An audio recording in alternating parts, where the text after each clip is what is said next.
early mid-'70s. Really? Driving the Charger? We won a bunch of races with the Charger, and we had a lot of experience with it, and we got to run it like 4 or 5 years. Yeah. NASCAR legend Richard Petty has just delivered a devastating critique that has sent shockwaves through the entire motorsports world. And what the King revealed about the current state of NASCAR has completely exposed the fundamental problems plaguing America's premier racing series. The explosive comments came during what should have been a celebration of one of the most incredible underdog victories in NASCAR history. Instead, they became the most damning indictment of modern NASCAR ever delivered by the sport's most respected icon. Ross Chastain's miraculous victory at the 2025 Coca-Cola 600 wasn't just a triumph. It was a perfect storm that exposed everything wrong with NASCAR's current aerodynamic package. And Richard Petty's reaction has revealed truths that NASCAR executives desperately don't want fans to hear.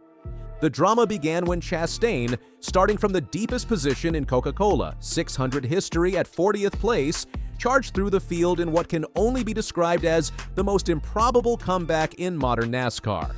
But what makes this story truly explosive isn't just Chastain's victory. It's how Richard Petty's analysis of the race has completely shattered NASCAR's carefully crafted narrative about their current rules package. During a candid conversation with veteran crew chief Dale Inman, Petty dropped bombshells that have left NASCAR officials scrambling for damage control. His comments weren't just observations, they were a complete deconstruction of everything NASCAR claims to represent in their current era. The air is so screwed, finally he just said, "Heck man, 6 laps to go, I'm gonna go. Forget the air." Petty explained, describing Chastain's late race charge. So he drove that thing down the first corner there and slid up in front of him. He did exactly what he needed to do. But Petty's most devastating comment came when he addressed the fundamental flaw in NASCAR's current approach. We used to run a lot of 400-mile races that weren't nearly as interesting. This was 600 miles, and it was interesting the whole race. This seemingly innocent observation contains layers of criticism that NASCAR officials are desperately trying to ignore. Petty, who has completed more cup laps than any other driver in NASCAR history, is essentially saying that the current aerodynamic package has made racing so artificially difficult that only the longest races produce genuine entertainment. The implications are staggering when the most legendary driver in NASCAR history suggests that the air is so screwed that drivers have to abandon strategy and aerodynamic considerations just to make passes completely. You're witnessing a complete indictment of NASCAR's technical direction. What makes Petty's criticism even more devastating is the context surrounding Chastain's victory. The Trackhouse racing driver didn't just overcome 39 other competitors, he had to overcome a fundamentally broken aerodynamic system that NASCAR continues to defend despite overwhelming evidence of its failures.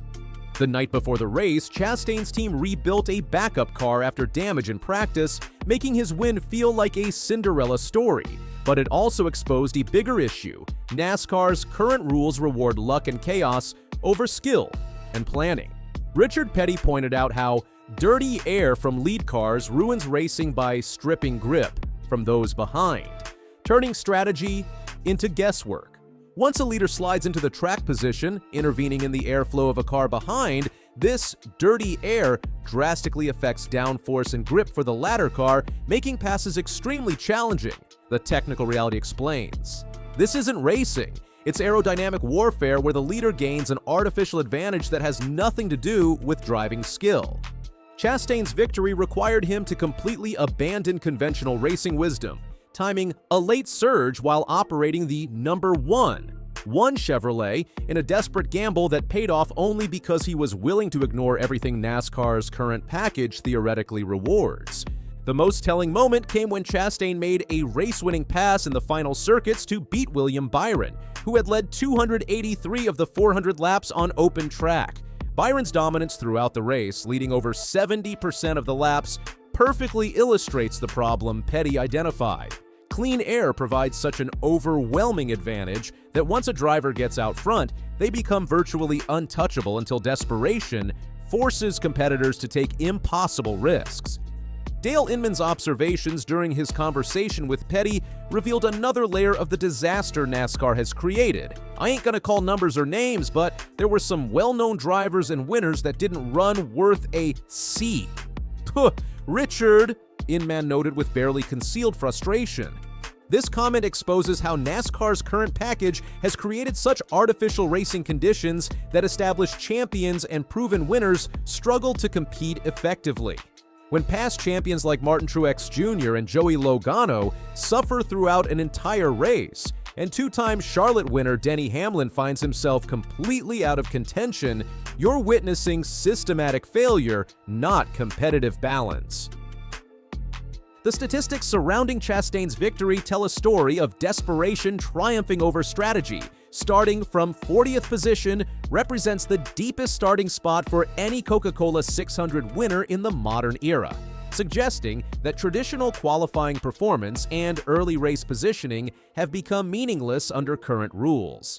Chastain's post-race comments revealed the chaos his team endured. "We thought we were going to have to fix the primary, and NASCAR said, no, there is something bent, so go build another one." The fact that a backup car built overnight could win NASCAR's longest race speaks to how random and unpredictable the current package has made competition.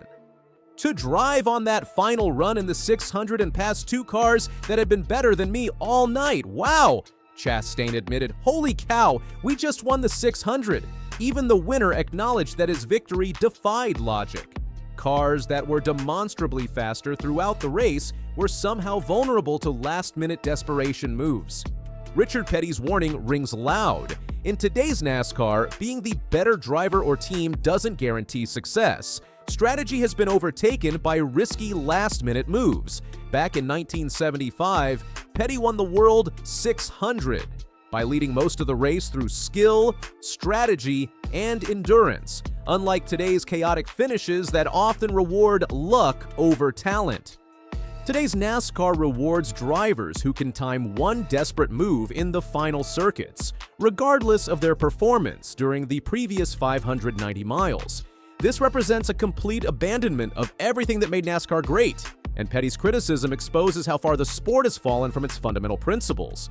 Richard Petty's harsh critique of NASCAR's aero package exposes deep flaws in the sport's current direction. He says today's setups create chaotic airflow that ruins real racing, turning competition into a fight for clean air instead of driver skill. When NASCAR's greatest legend says the system is broken, it's a warning the sport can't afford to ignore.